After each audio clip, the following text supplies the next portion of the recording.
Now, you may recall a week ago I reviewed George A. Romero's Night of the Living Dead, which has done so well. Well, I'm about to finish up Spooktacular October with the next zombifying film from Mr. Romero, Dawn of the Dead, the original 1978 classic, which celebrates its 45th anniversary this year. Big D's Entertainment Rankings and Reviews.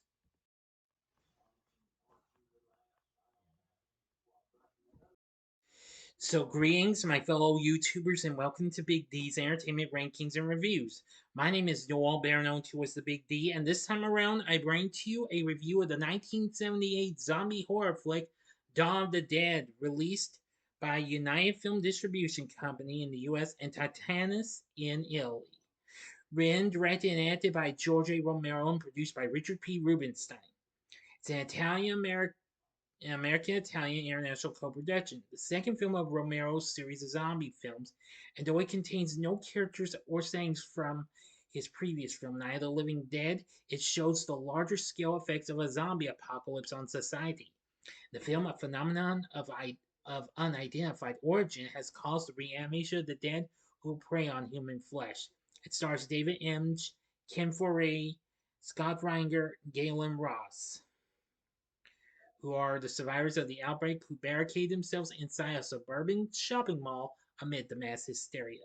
The film was originally released in Italy in September 1978. Henceforth, this film really did come out in 78, but it didn't come to North America, and not completely to North America until a little over a half a year later, in April of 1979.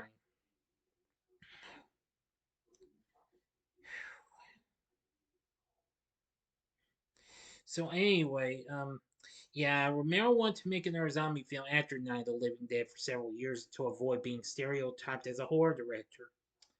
Well, he visited Monroeville Mall in Monroeville, Pennsylvania, with a friend whose company managed the complex. He decided to use the location as the basis for the film's story.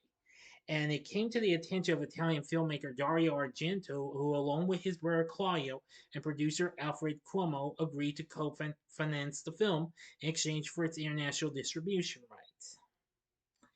And also, it featured the score from Goblin, who of course worked with Mr. Argento. So now let's get into the story of this film. The US is devastated by a mysterious plague that reanimates recently dead human beings as flesh-eating zombies. At the dawn of the crisis, it has been reported that millions of people have died and reanimated. Despite the government's best efforts, social order is collapsing. Rural communities and the National Guard have been effective in fighting the zombie hordes in open country, but urban centers descend into chaos. At a television studio in Philadelphia, traffic reporter Stephen Andrews and his pregnant girlfriend producer Fran Parker are planning to steal the station's helicopter to escape the city. Across town, police SWAT officer Roger DeMarco and his team raid a low-income housing project whose mostly black and Latino tenants are defying the martial law of delivering their dead to the National Guard. The tenants and the officers exchange gunfire as the officers try to gain entry. Roger unsuccessfully tries to restrain Wooly, a brutal and racist officer, after he maniacally kills several unarmed humans. Wooly is shot dead by an officer from another unit, Pierre Washington. As the SWAT team dispatched the reanimated dead that have injured or killed several tenants, a disillusioned Rogers suggests that he and Pierre desert and join up with Stephen, who is Roger's friend, in escaping the city. An elderly priest tells them that several zombies are confined in the basement. He also tells them that the SWAT team is stronger than the residents, but that soon the dead will be stronger than the SWAT team. The two go there and take on the grim job of eliminating all of them. Later that night, Stephen discovers the dead body of a security operator who had been guarding a traffic helicopter belonging to his employer. Roger and Peter join Fran and Stephen at a police dock and then leave Philadelphia in the stolen helicopter. Following some close calls while stopping for fuel, the group comes across a shopping mall and decide to remain there since there was plenty of food, medicine, and all kinds of consumables. Pierre and Stephen camouflage the entrance to the stairwell which leads to their safe room, and they block the mall entrances with trucks to keep the undead from penetrating. This involves driving through crowds of zombies who are indifferent to their own injuries and attempt to enter the trucks. Roger survives a particularly dangerous encounter and becomes reckless as a result. He is soon bitten by the zombies. After clearing the mall's interior of zombies, the four enjoy a hedonistic lifestyle with all the goods available to them, furnishing their safe room with the mall's main commodities. Roger eventually succumbs to his wounds and dies. When he reanimates as a zombie, Pierre shoots him in the head and later buries his body in the mall. Sometime later, all emergency broadcast transmissions cease, suggesting that the government has collapsed. Now isolated, the three load some supplies into the helicopter in case they might need to leave silently. Frank gets Stephen to fly, well, to teach her how to fly in case he's killed or incapacitated. Now for the ending, you know the procedure. You have 5 seconds to sub this video. Go to the description box below. Fast forward to the time below. As I'm counting down, if you've seen the movie already, please continue. Okay, you've been warned. A nomadic biker gang sees the helicopter in flight and break into the mall, destroying the barriers and allowing hundreds of zombies back inside. Despite having a fallback plan should the mall be attacked, Stephen, consumed by territorial rage over the mall, selfishly fires on the looters, beginning a protracted battle. On their way out with whatever goods they could carry, straggling bikers are eventually overwhelmed and eaten by the zombies. Stephen tries to hide in the elevator shaft, but gets shot and subsequently mauled by roaming zombies. When Stephen reanimates, he is instinctively returns to the safe room and leads the undead to Fran and Pierre. Pierre kills the undead Stephen while Fran escapes to the roof. Pierre, not wanting to leave, locks himself in a room and contemplates suicide. When the zombies burst in, he has a change of heart and fights his way up to the roof, where he joins Fran. Having escaped and low on fuel, the two fly away in the helicopter to an uncertain future. End of story.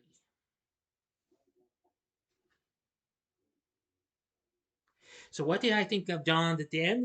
I'm going to say it was pretty good and what have you. I know there's numerous cuts of the film, but what I saw was the actual version we got in the US with 126 minutes. So, and that's a little bit short than the 119 minutes it was in Italy. Anyway, this film was pretty big and what have you. Anyway, was released unrated to improve its commercial prospects after it was given an X by the MPA, and in Britain it was liable for seizure during the 1980s video Nazi's Moral Panic. But the film proved to be a major success at the box office, grossing $66 million worldwide against its estimated $640,000 budget. Noted for its satirical portrayal of consumerism, the film has received widespread critical acclaim since its initial release and is widely considered to be one of the greatest horror films ever made, as well as the greatest zombie film. Like its predecessor, it has garnered a large international cult following. Definitely. It was followed by 4 official sequels, beginning with Day of the Dead, which I will be watching that and possibly reviewing that next year, and a separate series of unofficial Italian-made sequels, beginning with 1979's Zombie 2. It also inspired a 2004 remake directed by Zack Snyder, as well as numerous parodies and pop culture references. It's been released on physical media numerous times, but it's never been put on any streaming service, not even on Prime Video or Tubi like Night of the Living Dead and Day of the Dead has. But I found the full movie on YouTube, and it's pretty good. And at least it wasn't to rent or buy, thank goodness. Anyway, from what I've seen of the film, I thought it was good. The film sits at 94% on Rotten Tomatoes, saying that it's one of the most compelling and entertaining zombie films ever. The film perfectly blends pure horror and gore with social commentary on material society. The Chicago Sun-Times said it was one of the best horror films ever made, while conceding the film to be gruesome, sickening, disgusting, violent, brutal, and appalling. Nobody ever said art had to be in good taste. Definitely. Well, similar to its predecessor, some critical reviewers didn't like the gory special effects. But hey, that's understandable and what have you. I'm going to say that the gore and stuff was fine though.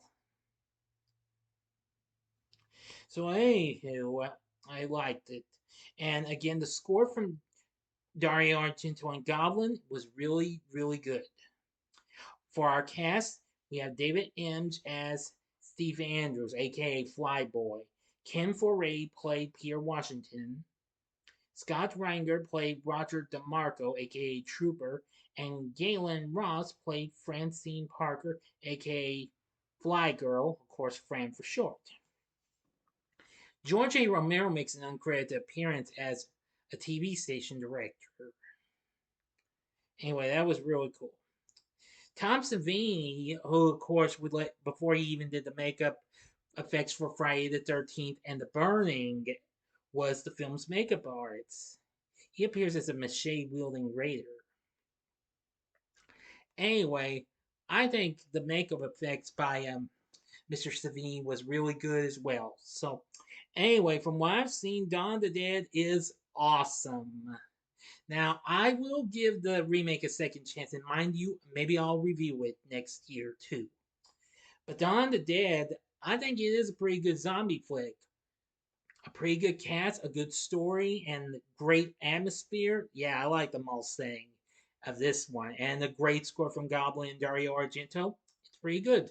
So overall, would I recommend the original Dawn of the Dead? The answer is hell yeah, definitely. I think this is great. If you liked Night of the Living Dead, then you will definitely love Dawn of the Dead. It's very good. I just never took the time to watch it, but until now. So it was good. The full movie is on YouTube. Check it out if you don't have it on physical media, but I'm pointing out it just in case. So what did you think of the original Dawn of the Dead? Let me know in the comments section below. If you liked the video, click the like button, subscribe, and be a part of the Big D Nation. Join me next time when I bring to you my November 2023 channel schedule. So if you like this, consider checking out my reviews for these other zombifying films. In the upper left-hand corner is my review of Night of the Living Dead from 1968, or go to the upper right-hand corner and see my review of one of Dario Argento's work, and that's a film he actually produced, Demons. Or if you like another zombifying film, go to the bottom left hand corner and see my spoiler free review of the recent film Army of the Dead, which is streaming on Netflix. And the bottom right hand corner is the button you can click to subscribe. If you like rankings and reviews on movies, TV, music, video games, etc., then I'm your guy. Thank you for watching. Until next time, I'm the Big D saying see ya.